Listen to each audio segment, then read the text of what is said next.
Saturday night right now, we just got done doing our grocery haul, and we'll show you guys a little bit of that, but we'll be leaving here Wednesday night after work, and it's about a 5.5 hour drive to where we're going, Anza Borrego State Park.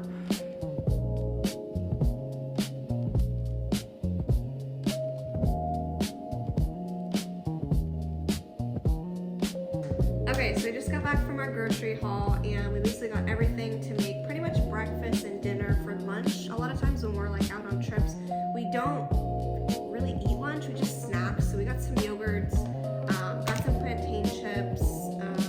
For sandwiches, we do sandwiches maybe for lunch, sometimes for dinner, just depends. But this also will feed like a bunch of the people we're with, whoever we're traveling with, friends that we're meeting up with. It's just easy to like whip up a sandwich. So we got some pastrami, we got some ham, we have some Swiss cheese, we have some pepper jack, and then in our sandwiches, a lot of times we like to do like pepperoncinis and pickled onions. Salsa is a must. We put salsa on everything. So for breakfast, a lot of times we'll do steak and eggs or steak and peppers. So we have ribeye and we have New York strip. We do corn tortillas. These are good for breakfast tacos. So we have some eggs. We'll do like eggs, salsa, cheese, and that's kind of, sorry, our cats are just nuts. They're in our Whole Foods bags, so don't like them.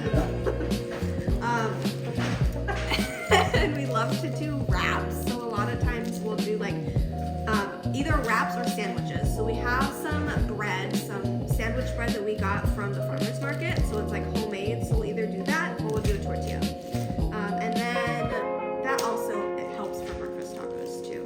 And then we also got bacon and sausage. So in the morning, bacon, sausage, eggs, steak, and we just throw everything in a taco. This is our son. He causes mayhem.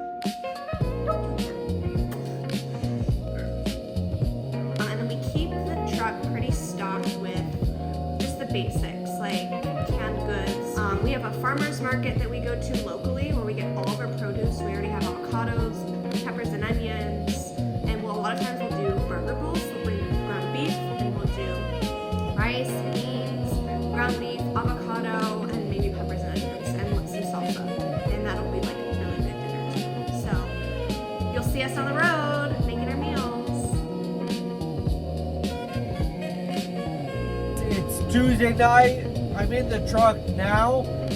We got a few things loaded up, like our groceries, some miscellaneous stuff. I'm gonna take the truck, fuel it up, make sure we have water, all that stuff, and then we're gonna get on the road tomorrow after work about 5 o'clock, and it's about a 5-hour drive to Anza Borrego State Park where we're camping. So let's go get fuel.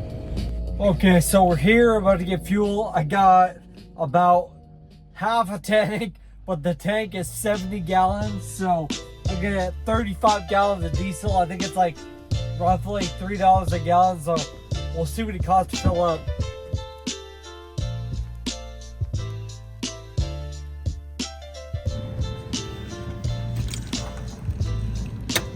Well,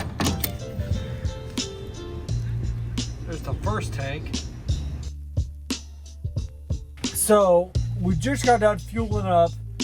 It took about $110 to fill it up. So I think I got roughly like 32 gallons. But now that we're fueled up, we're gonna go top out on the water.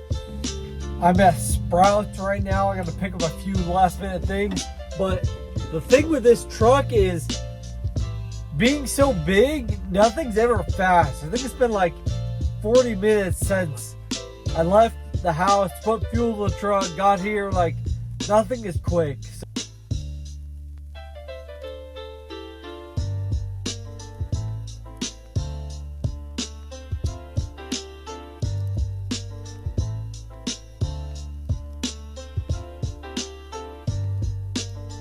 Alright, we went to Sprouts, did our shopping, got all that put away.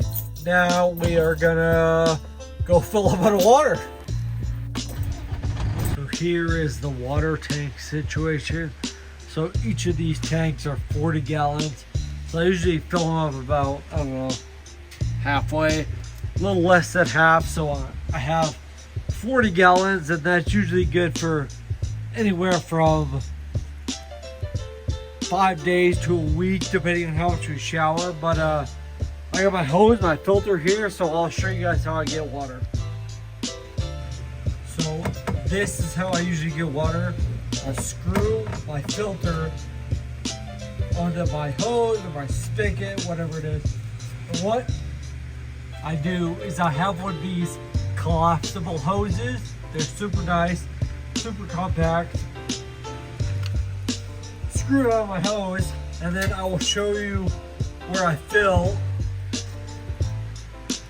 Right there, I just have a locking cap, and it's just a gravity fill because the ones that were like screw-in style, they were way too big for the area I had. So that just goes right there, the gravity fill. Then I can monitor how much is going in right here, and then these two tanks are bridged together in the back, just with a big 2-inch, you see back there, just a big 2-inch hose.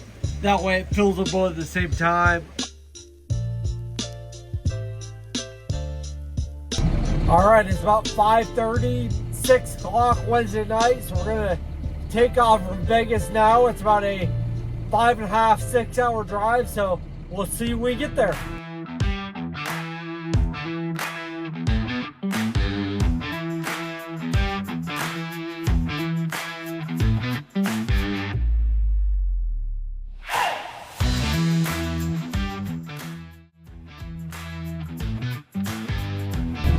So we just got back from Anza Borrego State Park, and it was fun. We did some off-roading. Well, we ended up going through a wash. It was pretty sandy, sandier than I thought. So we got stuck. I mean, all the way to the axles, stuck pretty good.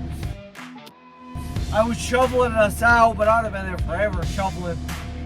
We were luckily with someone who had a 4-wheel drive Sprinter that was able to pull us out, but when we got back, I bought some Max Tracks, 4 of them, 1 for each rear wheel, and so I'm thinking that with those and the locker that I should be able to prevent this situation in the future and maybe not drive on stuff that's so sandy. Alright, I think that about wraps it up for this video, but thank you guys for watching. I really appreciate it. I have a little bit of footage from when we were out there. I didn't get a whole bunch, but I have a little bit, so I'll put that in.